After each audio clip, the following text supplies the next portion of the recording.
نحمده ونصلي على رسوله الكريم اما بعد فاعوذ بالله من الشيطان الرجيم بسم الله الرحمن الرحيم رب اشرح لي صدري ويسر لي امري واحلل عقدة من لساني يفقهوا قولي وتركنا بعضهم يومئذ يموج في بعض ونفخ في الصور فجمعناهم جمعا وعرضنا جهنم يومئذ للكافرين عرضا الذين كانت أعينهم في غطاء عن ذكري وكانوا لا يستطيعون سمعا أفحسب الذين كفروا أن يتخذوا عبادي من دوني أولياء إنا أعتدنا جهنم للكافرين نزلا قل هل ننبئكم بالأخسرين أعمالا الذين ضل سعيهم في الحياة الدنيا وهم يحسبون أنهم يحسنون صنعا أولئك الذين كفروا بآيات ربهم ولقائه فحبطت أعمالهم فلا نقيم لهم يوم القيامة وزنا ذلك جزاؤهم جهنم بما كفروا واتخذوا آياتي ورسلي هزوا إن الذين آمنوا وعملوا الصالحات كانت لهم جنات الفردوس نزلا خالدين فيها لا يبغون عنها حولا قل لو كان البحر مدادا لكلمات ربي لنفد البحر قبل أن تنفد كلمات ربي ولو جئنا بمثله مددا قل انما انا بشر مثلكم يوحى الي انما الهكم اله واحد فمن كان يرجو لقاء ربه فليعمل عملا صالحا ولا يشرك بعبادة ربه احدا. معزز خواتین، اس وقت میں نے سورۃ الکہف کی آخری چند آیات آپ کے سامنے پڑھی ہیں. آیات سے آپ خود بھی پہچان گئے ہوں گے. چونکہ آج جمعے کا دن ہے لہذا اسی کی مناسبت سے میں نے سورۃ الکہف کی چند آیات کا انتخاب کیا ہے آج کی اس مجلس میں غور و فکر کے لیے. سورۃ الکہف کے بارے میں حدیث پاک میں آتا ہے کہ جو شخص ہر جمعے کو اس کی تلاوت کرے گا اللہ تعالیٰ اس کے لیے ایک نور پیدا کر دے گا. وہ نور کیسا نور ہے؟ ہم سب جانتے ہیں کہ اس دنیا میں انسان جتنا بھی علم رکھتا ہے، جتنی بھی سمجھ رکھتا ہے، خواہ وہ دنیا کے علوم کے بارے میں ہو یا دین کے علوم کے بارے میں ہو، بہرحال اس کا علم محدود ہے. قرآن پاک میں اللہ تعالیٰ سورۃ البقرہ میں جو آیت الکرسی ہے اس میں فرماتے ہیں وَلَا يُحِيطُونَ بِشَيْءٍ مِّنْ عِلْمِهِ إِلَّا بِمَا شَاءَ کہ لوگ اللہ کے علم کا احاطہ نہیں کر سکتے، یعنی جو کچھ کائنات میں ہے اور جو کچھ اللہ تعالیٰ جانتے ہیں اس علم میں سے لوگوں کے پاس کچھ نہیں مگر یہ کہ جتنا وہ خود دینا چاہے. اور اس کی حقیقت کیا ہے؟ موسیٰ علیہ السلام کو جب اللہ تعالیٰ نے حضرت خضر سے ملاقات کے لیے بھیجا تو حضرت خضر نے ان کو علم سکھانے کے لیے اور کچھ حقائق سے آگاہ کرنے کے لیے اپنے ساتھ کشتی میں سوار کیا اور کسی دوسری طرف جانے لگے. جب وہ کشتی پہ بیٹھے ہی تھے تو ایک چڑیا آ کر بیٹھی تختے پر، ایک پرندہ، اور اس نے پانی کا اپنے چونچ میں قطرہ لیا. تو انہوں نے پہلی بات تو یہ سمجھائی کہ اللہ تعالیٰ کے علم کے مقابلے میں پوری انسانیت کا علم اس قطرے کے برابر بھی نہیں، اس سمندر کے مقابلے میں. تو بات یہ ہے کہ ہم جتنا علم کے میدان میں آگے بڑھتے چلے جاتے ہیں ہماری جہالت میں اتنا زیادہ اضافہ ہوتا چلا جاتا ہے اور اتنا زیادہ ہمیں اس بات کا احساس ہوتا ہے کہ واقعی ہم کچھ نہیں جانتے. جو نہیں جانتے وہ سمجھتے ہم سب کچھ جانتے ہیں، لیکن جو جانتا ہے اسی کو یہ احساس ہوتا ہے کہ وہ نہیں سب جانتا. اب یہ ہے کہ اتنے محدود علم کے بارے میں، اور وہ بھی ہماری نظر صرف یک رخی ہوتی ہے. ہماری کمزوری یہ ہے کہ ہم ایک وقت میں صرف ایک طرف دیکھ سکتے ہیں، دوسری طرف نہیں دیکھ سکتے. مثلا میں صرف آپ کو دیکھ سکتی ہوں، آپ میرے سامنے دیکھ سکتے ہیں. میں اس وقت بالکل اپنے پیچھے نہیں دیکھ سکتی، آپ اپنے پیچھے نہیں دیکھ سکتے. اسی طرح کوئی بھی معاملہ ہمارے سامنے ہوتا ہے تو جس طرح کوائن کے دو رخ ہوتے ہیں اور ہمارے سامنے کوائن کا صرف ایک رخ ہوتا ہے، اگر ہم دوسرا دیکھنا چاہیں گے تو دوسرا اوجھل ہو جائے گا. تو اپنے وسیع ترین علم اور تجربے اور سب کچھ کے باوجود ہمارا علم جو ہے وہ بہرحال بہت ہی محدود ہے. اور اس کے ساتھ یہ کہ زندگی میں ہمارے سامنے ایک بہت بڑا امتحان ہے. اللہ تعالیٰ نے ہمیں پیدا کیا, عقل اور شعور بخشا, اور اس کے ساتھ ہمیں اس دنیا میں بھیج کر یہ دیکھا جا رہا ہے کہ ہم میں سے اچھے کام کون کرتا ہے. لِيَبْلُوَكُمْ أَيُّكُمْ أَحْسَنُ عَمَلًا, احسن عمل کس کا ہے, سب سے اچھے کام کس کے ہیں. اب اس کا فیصلہ کرنا کہ سب سے اچھے کام کس کے ہیں اور کیا واقعی جو کچھ میں کر رہی ہوں وہ اچھا ہے بھی یا نہیں, اور اس اچھے کا پھر معیار کیا ہے, کیا میری نظر میں جو اچھا ہے وہ اچھا ہے یا جو اللہ تعالیٰ کی نظر میں اچھا ہے وہ اچھا ہے, اور اللہ تعالیٰ کی نظر میں بھی کیا اچھا ہے. بہت سی چیزوں کے بارے میں قرآن و سنت میں ہم بعض اوقات ڈوز اینڈ ڈونٹس کا علم حاصل کر لیتے ہیں, یہ جائز ہے, یہ ناجائز ہے, یہ حلال ہے, یہ حرام ہے, یہ اچھا ہے, یہ برا ہے.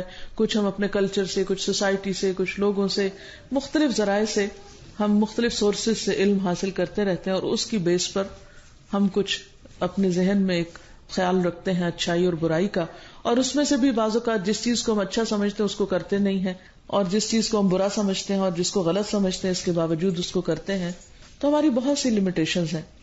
تو بات یہ ہے کہ ہم بہرحال ایک امتحان میں ہیں, اور ہم سے اسی بات کی پوچھ ہوگی کہ ہم جو کچھ کر رہے ہیں وہ صحیح ہے بھی یا نہیں. تو علم کے ساتھ ساتھ انسان کو ایک خاص بصیرت کی ضرورت رہتی ہے. محض کسی بھی چیز کا ایک علم کافی نہیں ہوتا. مثلا اگر آپ کسی بھی خاص فیلڈ میں ہیں, کوئی بھی آپ کا فیلڈ ہے, اس میں آپ نے دیکھا ہوگا ایک کلاس میں پڑھنے والے 3-4 سال اکٹھے رہنے والے اکٹھے گریجویٹ کرتے ہیں, لیکن جب وہ پریکٹیکل لائف میں جاتے ہیں تو ہر ایک کا ایٹیٹیوڈ مختلف ہوتا ہے. ایک سال میں ایک ڈگری کرنے والے جب وہ عملی میدان میں آتے ہیں تو آپ نے دیکھا ہوگا کہ ہر ایک کا رویہ, ہر ایک کی جابز, ہر ایک کا طریقہ کار بالکل مختلف ہو جاتا ہے. یہ کہاں سے اختلاف پڑتا ہے؟ یہ اختلاف ہر شخص کی اپنی سمجھ بوجھ اور انڈرسٹینڈنگ اور اس کے ایکسپیرینس اور اس کے ماحول اور اس کی بہت سی چیزوں سے متاثر ہوتا ہے, اور اس سے بہت سی چیزوں میں فرق آ جاتا ہے. انسان وہی ہوتے ہیں, ایک سوسائٹی میں ان کا رویہ مختلف ہوتا ہے, دوسرے معاشرے میں جا کر ان کا رویہ بالکل اور ہو جاتا ہے. تو یہ سارے فیکٹرز ہمارے اوپر اثر انداز ہوتے ہیں. ایسے میں ہر انسان کو سطحی اور ظاہری علم کے علاوہ اللہ تعالی کی طرف سے ملنے والی حکمت اور نور چاہیے ہوتا ہے, کیونکہ ہر چیز 2 اور 2 4 نہیں ہو سکتی. ہر چیز کو آپ بلیک اور وائٹ میں نہیں دیکھ سکتے. گرے ایریا ہمیشہ موجود رہتا ہے, اور اس گرے ایریا میں ہماری لمٹس کیا ہیں, ہمیں کیا کرنا چاہیے, کہاں تک ہم جا سکتے ہیں, کہاں تک نہیں جا سکتے, کیا کرنا ہمارے حق میں بہتر ہے, کیا ہمارے لیے ٹھیک نہیں ہے. ہمارا امتحان ہمیشہ اس میں ہوتا ہے. جو بلیک اینڈ وائٹ ہے اس میں اتنا امتحان نہیں ہوتا, یہ کرنا ہے یہ نہیں کرنا. مثلا بلیک اینڈ وائٹ کیا ہے؟ لا الہ الا اللہ کا پڑھنا اور نہ پڑھنا. لا الہ الا اللہ پڑھ لی, مسلمان ہو گئے, اندھیرے سے روشنی میں آ گئے, ایک طرف سے دوسری طرف پلٹ گیا. اسی طرح بہت سی چیزوں میں نماز پڑھنا یا نہ پڑھنا برابر نہیں ہوتا, جیسے قرآن پاک میں بھی آتا ہے, احادیث سے بھی ہمیں پتہ چلتا ہے کہ مومن اور کافر کے درمیان جو بہت بڑا فرق ہے وہ نماز کا ہے. یعنی کوئی شخص مسلمان ہوتے ہوئے نماز نہ پڑھے تو یہ ایک اجنبی اور انوکھی سی بات ہے کہ کوئی شخص مسلمان بھی ہو اور پھر وہ اللہ تعالیٰ کا شکر گزار نہ ہو, اور اللہ تعالیٰ سے اس کا کسی قسم کا کوئی تعلق نہ ہو, کوئی کمیونیکیشن نہ ہو. نماز کے ذریعے جو اللہ تعالیٰ نے خود ایک طریقہ مقرر کیا وہ طریقہ ہی نہ ہو. تو بالکل ایسے ہی ہے جیسے مثال کے طور پر اگر آپ کسی خاص ملک میں جانا چاہتے ہیں اور آپ چاہتے ہیں کہ آپ ویزے کے بغیر ہی چلے جائیں تو یہ ایک بھول ہوگی. اور ویزا لینے کے لیے آپ خواہ کوئی بھی ہو, آپ کو بعض اوقات ریکوائرمنٹ ہوتی ہے کہ وہ فلاں خاص ایمبیسی میں فلاں ونڈو پر آ کر آپ انٹرویو دیں, کمیونیکیٹ کریں, اور اس کے بعد آپ کو ایک لائسنس دیا جائے گا. بالکل اسی طرح اللہ تعالیٰ کی بنائی ہوئی وہ جنت کہ جس کی وسعت جو ہے وہ زمین و آسمان کے برابر ہے, وہ ایک ادر لینڈ ہے اور ایک بہت ہی خوبصورت جگہ ہے. اس میں جانے کے لیے بھی ایک خاص قسم کا لائسنس یا پرمٹ چاہیے, یا ایک دوسرے لفظوں میں ویزا کہہ لیجئے اس کو, وہ چاہیے اس کی زمین پر بھی قدم رکھنے کے لیے. اور اس کے لیے بھی ضروری ہے کہ آپ کو ایک خاص پروسیس سے گزرنا ہے, اور جو سلسلہ اور جو طریقہ کار اللہ تعالیٰ نے طے کیا ہے اس طریقہ کار کو ماننا ہے, اسے تسلیم کرنا ہے, ایکسپٹ کرنا ہے, اور ان شرائط کو بھی پورا کرنا ہے, ان ریکوائرمنٹس کو پورا کرنا ہے جو مطلوب ہے. اور اس میں سے ایک ریکوائرمنٹ یہ بھی ہے کہ آپ دن میں 5 مختلف اوقات میں آ کر اللہ تعالیٰ سے ملاقات کریں. اس نے خود اپنے بندوں کے لیے اس چیز کو لازم قرار دیا, اور قیامت کے دن سب سے پہلا حساب بھی اسی چیز کے بارے میں ہوگا. اب یہ ہے کہ نماز کا پڑھنا اور نہ پڑھنا, یس اور نو میں ایک بہت بڑا فرق کر دیتا ہے. زکوٰۃ دینا یا نہ دینا ایک بہت بڑا بلیک اینڈ وائٹ میں بہت بڑا فرق کر دیتا ہے. لیکن کچھ چیزیں ایسی ہیں کہ جس میں انسان فیصلہ نہیں کر پاتا، یا جس میں ہر وقت کوئی انسان کو بتانے والا نہیں ہوتا، ہر وقت کوئی آپ کو گائیڈ نہیں کر سکتا، ہر لمحے آپ کسی سے پوچھ نہیں سکتے اچھا میں اب کیا کروں اور اب کیا نہ کروں. مثال کے طور پر آپ اپنے بچے کی شادی کرتے ہیں، آپ اس کو بڑی بڑی چیزیں بتا دیتے ہیں موٹی موٹی، لیکن آپ اس کے ساتھ نہیں جاتے اور آپ اس کے ساتھ ہر وقت نہیں رہتے کہ آپ ہر وقت ہر بات میں اس کو مشورہ دیں، اچھا اب یہاں نہیں بیٹھنا، اب یہ نہیں کرنا، وہ نہیں کرنا. یہ سب اس کے اپنے ڈیسیژن پہ ہوتے ہیں، اس کے اپنی انڈرسٹینڈنگ پر ہوتی ہے اور وہ پچھلی ایک لمبی تربیت پر بیسڈ ہوتی ہیں. تو بالکل اسی طرح دین کے معاملے میں بھی انسان کو ہمیشہ ایک خاص رہنمائی، ایک خاص بصیرت، اور وہ جسے کہتے ہیں نا ایک تھرڈ آئی کی ضرورت ہوتی ہے. وہ ایک تیسری نگاہ جو ہے، یہ تیسری آنکھ جس کو کہتے ہیں، جو گرے ایریا میں اچھے اور برے کا فرق پہچان سکے، اس کی بہت زیادہ ضرورت رہتی ہے. تو یہ جو مختلف چیزیں ہمیں قرآن پاک میں اور رسول اللہ صلی اللہ علیہ وسلم کی سنت میں بتائی گئی ہیں کہ اس چیز کے پڑھنے سے یا اس کام کے کرنے سے انسان کو یہ حکمت نصیب ہوتی ہے یا نور نصیب ہوتا ہے، تو اس کا مفہوم بھی بنیادی طور پر یہی ہے کہ انسان کو وہ سمجھ بوجھ اور وہ بصیرت اور وہ اچھے برے کا فرق جو اس کے اپنے اندر ایک طرح سے ان بلٹ ہوتا ہے، وہ ابھر کر سامنے آنے لگتا ہے جب اللہ تعالیٰ کی خاص رحمت ہوتی. ویسے تو ہر انسان کے اندر اللہ تعالیٰ نے اچھائی اور برائی رکھ دی ہے. قرآن پاک میں آتا ہے فَأَلْهَمَهَا فُجُورَهَا وَتَقْوَاهَا. جیسے ہماری آنکھ اندھیرے اور روشنی کا فرق پہچانتی، اسی طرح ہمارا ضمیر اور ہمارے اندر کا جو شعور ہے وہ بھی اچھے اور برے کا فرق کر سکتا ہے. اسی وجہ سے ہم دیکھتے ہیں کہ دنیا میں وہ لوگ جو کسی ریلیجن کو فالو کرتے ہیں یا وہ لوگ جو کسی بھی ریلیجن کو فالو نہیں کرتے، ان کے ہاں بھی کچھ بیسک ہیومن ایتھکس ضرور موجود ہیں. اور پھر چونکہ وہ صرف کافی نہیں ہے، اس لیے اللہ سبحانہ وتعالی نے ہر دور میں مختلف انبیاء بھیجے ہیں، رسول بھیجے ہیں، اور ان کے ذریعے انسانوں کو رہنمائی عطا کی ہے، ہدایت بخشی ہے. اور اس رہنمائی اور ہدایت کو فالو کرنا بے حد ضروری ہے، اور اس کے لیے سب سے بہترین چیز یہ ہے کہ انسان کا اس کتاب کے ساتھ تعلق ہو. تو آج اس دن کی مناسبت سے یہ چند آیات کا ترجمہ اور اس کی ہلکی سی وضاحت آپ کے سامنے رکھوں گی. اللہ تعالیٰ یہاں پر قیامت کے دن کا ایک نقشہ کھینچ رہے ہیں کہ قیامت کے دن حال کیا ہوگا. وَتَرَكْنَا بَعْضَهُمْ يَوْمَئِذٍ يَمُوجُ فِي بَعْضٍ. ہم چھوڑ دیں گے ان میں سے بعض کو اس دن کہ وہ جا گھسیں بعض میں. یہاں پر لفظ یموج استعمال ہے. یموج موج کو کہتے ہیں. جس طرح سمندر کی موجیں آپس میں گتھم گتھا ہو رہی ہوتی ہیں، آپ اگر ساحل پہ کبھی کھڑے ہو کر آنے والی لہروں کو دیکھیں اور کچھ پلٹنے والی لہروں کو، تو اگر آپ کو یہ نظارہ کچھ یاد ہو تو ہوتا یہ کہ ایک لہر آ رہی ہوتی ہے اور جو پہلے سے آئی ہوتی ہے اس کا پانی پلٹ کے واپس جا رہا ہوتا ہے، تو ان کا جو آپس میں ٹکراؤ ہوتا ہے اس کو گتھم گتھا ہونا اور وہ ایک دوسرے کے اندر گھسنا اور ایک دوسرے کے ساتھ ٹکرانا. فرمایا کہ قیامت کے دن سب لوگوں کا حال کیا ہوگا کہ پورے کے پورے لوگ زمین سے نکل کر باہر آئیں گے. قرآن پاک میں ہی آتا ہے کہ کأنہم جراد منتشر، جیسے بکھری ہوئی ٹڈیاں ہوتی ہیں نا، بعض اوقات کسی پتھر کے نیچے بہت سے کیڑے مکوڑے پیدا ہو جاتے ہیں، آپ اٹھاتے ہیں تو ایک دم اچھلنا شروع کر دیتے. قیامت کے دن بھی زمین کی تہوں کے اندر ہزاروں سالوں میں جو لوگ وہاں پر کسی نہ کسی طرح دفن ہوئے یا کسی زلزلے کا شکار ہو کے دب گئے، پانی میں چلے گئے، جہاں بھی کوئی مرا، بہرحال پلٹ کر تو زمین پر ہی آتا ہے، زمین کے اندر ہی ہر ایک کا ٹھکانہ ہے. اللہ تعالیٰ فرماتے ہیں کہ ثم اماتہ فاقبرہ، پھر اس کو موت دی، پھر اس کو قبر میں ڈالا.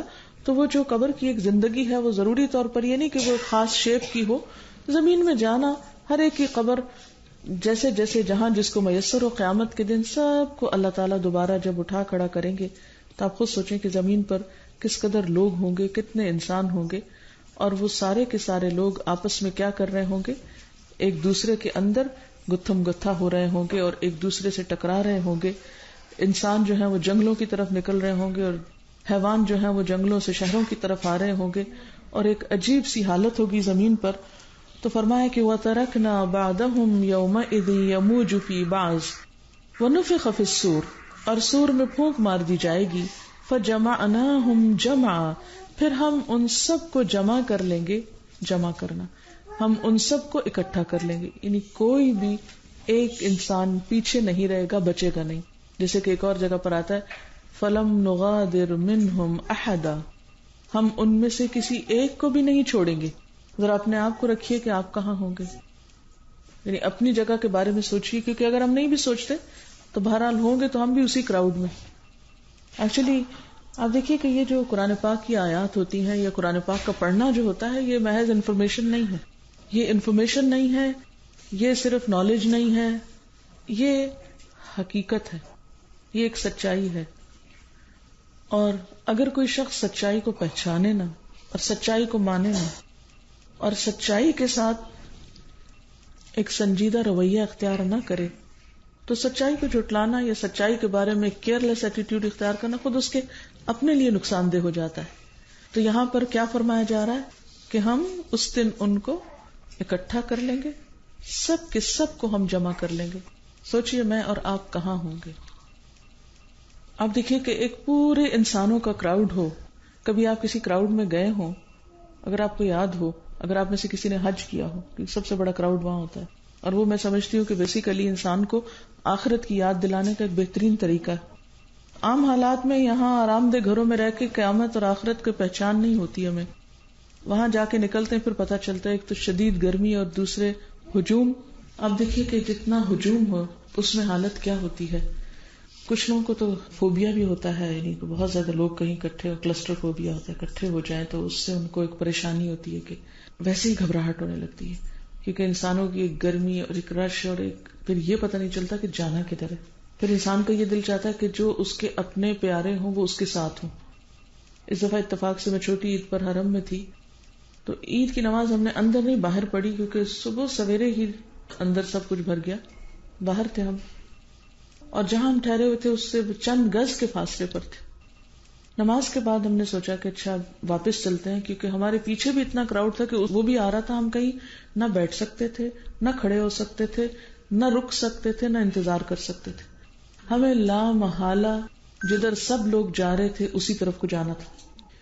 یہ وہ راستہ تھا جس میں ہم پورا مہینہ آتے جاتے رہے، لیکن لوگوں کے کراؤڈ میں نے اپنی بیٹی کا ہاتھ پکڑا ہوا تھا اور ہمیں یہ نہیں سمجھ آ رہی تھی کہ ہم کدھر جا رہے ہیں، وہ پتہ نہیں چل رہا تھا.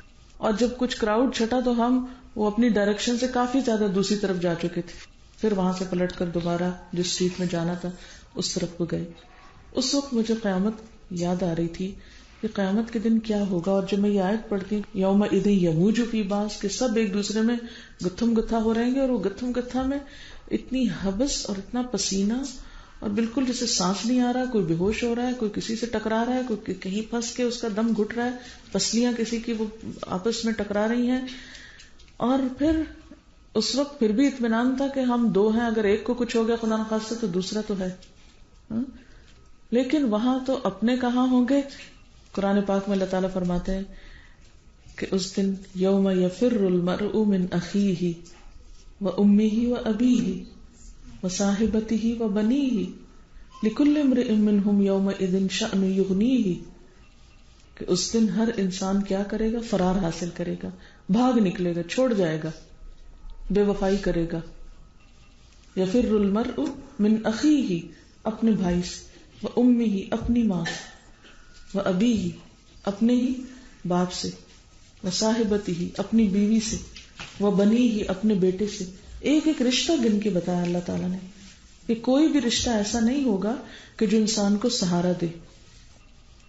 ایک دفعہ رسول اللہ صلی اللہ علیہ وسلم اور حضرت عائشہ بیٹھے ہوئے تھے تو حضرت عائشہ رونے لگی. تو آپ صلی اللہ علیہ وسلم نے پوچھا کہ عائشہ کیوں روتی ہو؟ کہنے لگی کہ جہنم کی یاد سے رو رہی ہوں، مجھے آخرت کا دن یاد آ رہا ہے تو میں رو رہی ہوں.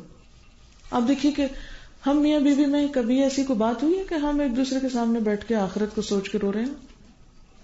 عورتیں بہت روتی ہیں، بہت سی باتوں پہ شوہر کے سامنے بیٹھ کے روتی ہیں، لیکن میرا نہیں خیال کہ ہماری ساری زندگی میں کوئی ایک دن ہم شوہر کے سامنے بیٹھ کے یا گھر میں اکیلے بیٹھ کے آخرت کو یاد کر کے رو رہے ہیں. ہم دنیا کے چھوٹے چھوٹے مسئلوں میں ضرور روتے ہیں، چھوٹی چھوٹی چیزوں میں ضرور شکایت کرتے ہیں. آخرت چونکہ مسئلہ ہی نہیں ہے اس لیے اس کا غم ہی نہیں، اس کی فکر ہی نہیں. فکریں ہمیں چھوٹی چھوٹی ایسی حقیر چیزوں کی فکریں ہیں کہ جو فکریں ہونی نہیں چاہیے، کیونکہ یہ دل دنیا کی حقیر چیزوں کی فکر کے لیے نہیں ہے، اس بڑے دن کے لیے. بہرحال اب حضرت عائشہ نے کہا کہ اللہ کے رسول صلی اللہ علیہ وسلم میں آخرت کو یاد کر کے رو رہی ہوں. اور پھر بہت لاڈ سے پوچھا کہ کیا آپ اس دن مجھے یاد رکھیں گے؟ جیسے ہر ایک شوہر بیوی کے درمیان محبت اور عہد اور وفا کی باتیں ہوتی ہیں کہ اچھا فلاں موقع پہ یاد رکھیں گے، بڑھاپے میں یاد رکھیں گے، فلاں فلاں وغیرہ وغیرہ. ہم زیادہ سے زیادہ سوچتے ہیں تو دنیا کی چند سچویشن یاد کر کے ایک دوسرے کو وفاداریوں کے عہد تازہ کرتے رہتے ہیں، لیکن آخرت نہیں. تو کہنے لگے کہ اے عائشہ 3 مقامات ایسے ہیں جس میں کوئی کسی کو یاد نہیں رکھے گا اور میں بھی تمہیں یاد نہیں رکھوں گا. صاف بتا دی کہ میں تمہیں یاد نہیں رکھوں گا. اور وہ 3 جگہ کون سی ہیں؟ نمبر 1، جب اعمال نامے تولے جا رہے ہوں گے، جب وزن ہو رہا ہوگا، کیونکہ وزن ہونے کے بعد لوگوں کو تقسیم ہوگی نا کہ کس ہاتھ میں کس کو دیا جانا چاہیے. اور دوسرا وہ وقت جب ہاتھوں میں پکڑائے جا رہے ہوں گے، یعنی تقسیم ہو رہے ہوں گے نامہ اعمال. اس وقت ہر ایک کی حالت بری ہوگی. کبھی آپ یاد کریں آپ نے کوئی ایگزام دیا ہو اور اسکول میں ٹیچر نے آپ کا رزلٹ واپس کرنا اور سب کو پیپرز واپس مل رہے ہوں، تو اس وقت چاہے کتنا بھی پڑھا ہو، یہ رزلٹ سننے کے قریب دل کی کیا حالت ہوتی. چاہے آپ نے پوری کی پوری محنت کی ہو، 100% آپ نے آنسر صحیح لکھے ہو، لیکن وہ ایک گھبراہٹ جو ہوتی ہے یا ایک خوف جو ہوتا ہے کہ پتہ نہیں اب ہمارے سامنے کیا آتا ہے، ابھی ہمیں کیا ملے گا. تو بہرحال.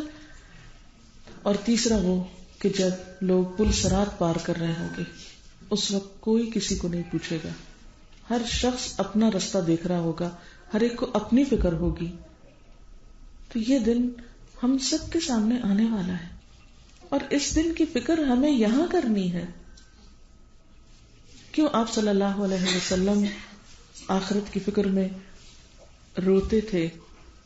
کیوں صحابہ کرام آخرت کی فکر کر کے بعض اوقات دھاڑے مار کے روتے تھے، بچوں کی طرح بلک کے روتے تھے؟ اتنے بہادر انسان. کیوں حضرت عمر کہتے تھے کہ اگر ساری دنیا کے انسان جنت میں چلے جائیں اور کہا جائے ایک نہیں جا سکتا، بس سب جائیں گے، ایک نہیں جا سکتا، تو میں سوچوں گا وہ میں ہوں. شاید میرے بارے میں یہ کہا جا رہا ہے کہ یہ ایک نہیں جا سکتا.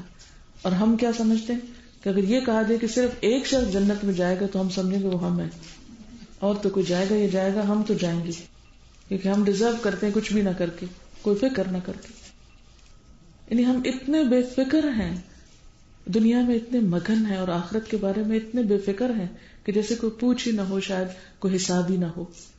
تو بہرحال فرمایا وَتَرَكْنَا بَعْدَهُمْ يَوْمَئِذٍ يَمُوجُ فِي بَعْضٍ وَنُفِخَ فِي الصُّورِ، اور سور میں پھونک مار دی جائے گی. فَجَمَعْنَاهُمْ جَمْعًا، ہم ان سب کو اکٹھا کر لیں گے. وَأَرَدْنَا جَهَنَّمَ يَوْمَئِذٍ لِلْكَافِرِينَ عَرْضًا، اور انکار کرنے والوں کے لیے، کفر کرنے والوں کے لیے، جس کے سامنے حق پہنچ گیا اور پھر اس نے تکبر سے مانا نہیں، ان کے سامنے ہم جہنم لے آئیں گے، سامنے کھول کے رکھ دی جائے گی. اور یہاں پر آپ دیکھیے کہ کس کو انکار کرنے والا کہا؟ الذین کانت اعینہم فی غطاء عن ذکری، وہ لوگ کہ جن کی نگاہیں میرے ذکر سے پردے میں تھی. یعنی اللہ کا ذکر کیا ہے؟ یہ کتاب. کیونکہ قرآن پاک کو ذکر کہا گیا ہے. سورۃ النحل میں آتا ہے انا نحن نزلنا الذکر وانا لہ لحافظون، کہ اس ذکر کے نازل کرنے والے ہم ہیں اور ہم ہی اس کی حفاظت کریں گے. تو یہ ذکر جو ہے اس سے ان کی آنکھوں پہ پردہ پڑا ہوا تھا، یعنی کبھی اس کتاب کو کھول کے بھی نہ دیکھا تھا. یا پچھلی امتوں کے لیے جو کتابیں آئیں یا جس کے لیے بھی جو ہدایت کا سامان آیا، انہوں نے اس کے بارے میں انتہائی غفلت برتی. اور حد تو یہ کہ وَكَانُوا لَا يَسْتَطِيعُونَ السَّمْعَ، سننے کی بھی استطاعت نہیں رکھتے تھے، سنتے بھی نہیں تھے. علم حاصل کرنے کے 2 ذرائع ہوتے ہیں. یعنی آپ دیکھیے کہ جہاں تک سیکھنے سکھانے کا تعلق ہے نا، تو ایک ہوتا ہے کہ انسان نالج لے کہاں سے رہا ہے، سورسز آف نالج، اور ایک ہے میتھڈز، کہ طریقہ کیا ہے، اور ایک ہے کیپیسٹی، کہ انسان کے پاس کیا کیپیسٹی ہے، اس کی صلاحیتیں کیا ہے، کیا وہ دیکھ سکتا ہے، کیا وہ سن سکتا ہے، اور اس کی جو مینٹل کیپیسٹی ہے وہ کتنی ہے. ہر انسان کا حساب اس کی کیپیسٹی کے مطابق ہوگا. یہ جو لفظ یہاں پر آیا نا یستطیعون، یستطیعون کا لفظ اردو میں استطاعت کے معنوں میں ہوتا ہے. اور استطاعت کس کو کہتے ہیں؟ ابیلٹی یا کیپیسٹی، کہ ان کی کیپیسٹی تھی. ایسا نہیں تھا کہ یہ مینٹلی کچھ ہینڈی کیپ تھے. یہ سمجھ سکتے تھے، ان کی عقل بہت کام کرتی تھی، یہ دیکھتے بھی تھے، یہ سنتے بھی تھے، لیکن اور چیزیں، اور بہت کچھ پڑھا اور بہت کچھ سنا. اور آپ دیکھیے آج کے دور میں پھر سننا، اس دور میں تو یہ ہے کہ اگر کہیں کوئی علامہ ہے، کوئی اسکالر ہے، اس کے پاس جا کے بیٹھے سنیں، یا وہ آپ کے پاس آئے تو سنائے، پھر بھی مشکل تھی. آج آپ دیکھیے کہ آپ اپنے گھر میں ہوں، آپ اپنی گاڑی میں ہوں، آپ اپنے بیڈ روم میں ہوں، آپ چل رہے ہوں، کوئی موقع ایسا نہیں کہ آپ کے پاس سننے کی سہولت موجود نہ ہو. ہر جگہ موجود ہے، ایک نہیں کئی طریقوں سے. ایک وقت تھا کہ صرف ٹیپس ہوتی تھی، اب آپ دیکھیے ٹیلی ویژن بھی ہے، ریڈیو بھی ہے، پھر اس کے علاوہ آڈیو ہے، سی ڈی ہے، وی سی ڈی ہے، معلوم نہیں کتنی قسمیں نکل چکی ہیں مختلف اچھی باتیں دیکھنے اور سننے کے لیے، اللہ تعالی کی پہچان کے لیے. لیکن ہم سب کا رویہ کیا ہے؟ ہم سب اپنے آپ سے پوچھیں کہ پوری زندگی میں کیا کچھ پڑھا؟ ہم سب اللہ کے فضل سے پڑھے لکھے لوگ ہیں. اگر ہم گننا چاہیں نا کتنی کتابیں پڑھی تو ابھی تک ہم گن نہیں سکتے. ان گنت کتابیں ہم میں سے ہر ایک نے پڑھ رکھی ہیں، لیکن اگر کوئی ایک کتاب نہیں پڑھی تو یہ کتاب نہیں پڑھی. کوئی اور کہے جو ان پڑھ بیچارے ہیں، جن کے پاس نہ اسکول ہے نہ کالج ہے، نہ وہ پڑھے لکھے ہیں، نہ وہ پڑھ سکتے ہیں، نہ وہ کتاب خرید سکتے ہیں، نہ وہ کوئی کیسٹ خرید سکتے ہیں، نہ کوئی پلیئر لے سکتے ہیں، ان کی تو ہو سکتا ہے چھوٹ ہو جائے، کیونکہ وہ تو استطاعت نہیں رکھتے، ان کی کیپیسٹی نہیں ہے. بعض لوگوں کی سمجھنے کی نہیں ہے، بعض لوگوں کے پاس وسائل نہیں ہے، کسی کے پاس استاد نہیں ہے، کسی کے پاس کتاب نہیں ہے، کسی کے پاس وہ مٹیریل نہیں ہے کہ جس سے وہ پڑھ اور سن سکے. لیکن وہ لوگ جن کے پاس سب کچھ ہو، ان کے پاس کیا بہانہ ہے؟ زیادہ یہ کہ وقت نہیں ہے جس وقت میں ہم اور چیزیں سن سکتے ہیں. آج آپ دیکھیے بہت سے لوگوں کو میں خود یہ کہتے ہوئے سنتی ہوں کہ ہماری زندگی ایسی تھی کہ ہم میوزک کے ساتھ سوتے، میوزک کے ساتھ اٹھتے، میوزک کے بغیر گاڑی نہیں چلا سکتے تھے، واش روم میں میوزک سنتے تھے، ہم پڑھتے ہوئے بھی میوزک سن رہے ہوتے تھے، اور اب نہیں دل چاہتا. مثلا بہت سے لوگ ہیں جو اب بھی ایسے ہی کرتے ہیں کہ لمحے پہ کچھ سن رہے ہوتے ہیں، مسلسل سن رہے ہوتے ہیں. جس چیز کو سننے کا شوق ہوتا ہے، بعض لوگوں کو خبریں سننے کا بہت شوق ہوتا ہے، اور چھوٹے چھوٹے ریڈیو اٹھائے پھرتے ہیں. بعض لوگوں کو جب کوئی میچ لگا ہوا تو اس کی کمنٹری سننے کا بڑا شوق ہوتا ہے. سب کام کاج چھوڑ کے سن رہے ہوتے ہیں، ساتھ ساتھ کھا رہے ہیں، پی رہے ہیں، سو رہے ہیں، جاگ رہے ہیں، وہ چل رہا ہے، سن رہے ہیں. لیکن قرآن کے ساتھ ہمارا کیا معاملہ ہے؟ ہماری ساری کوتاہی، ہماری ساری غفلت، ہماری ساری سستی آخر اسی کتاب کے ساتھ آ کر کیوں رہ جاتی؟ ہم اچھی طرح جانتے ہیں کہ دنیا میں پڑھیں گے نہیں تو ہمیں ڈگری نہیں ملے گی، لیکن جنت کے بارے میں ہم سمجھتے ہیں کہ ہم بے شک اس کو نہ پڑھیں، بے شک کوئی عمل نہ کریں، ہمیں جنت سے کوئی روک نہیں سکتا. دنیا میں ہم کام نہ کریں تو ہمیں نتیجہ نہیں نظر آتا سامنے. آخرت کو ہم نے یہ سمجھ رکھا ہے کہ کچھ نہ کر کے بھی سارا نتیجہ ہمارے حق میں، صرف چند باتیں بول دینے سے. تو آخرت کا معاملہ صرف چند باتیں کرنے کا معاملہ نہیں ہے، سراسر عمل کا معاملہ ہے. قرآن پاک میں ایک جگہ نہیں، بارہا آتا ہے ان الذین آمنوا وعملوا الصالحات. جو بھی ناظرہ آپ میں سے پڑھتے ہیں سب ان آیات کو بار بار دہراتے ہیں. آمنوا وعملوا الصالحات، ایمان لائے اور اچھے کام کیے، عمل صالح کیے. تو عمل صالح کا معیار کیا ہے؟ وہ کیا کرائیٹیریا ہے کہ جس پر کوئی عمل صالح ہو جاتا ہے اور جس کے بغیر وہ عمل صالح نہیں رہتا؟ وہ آگے جا کر میں انہی آیات کی روشنی میں بتاؤں گی انشاءاللہ.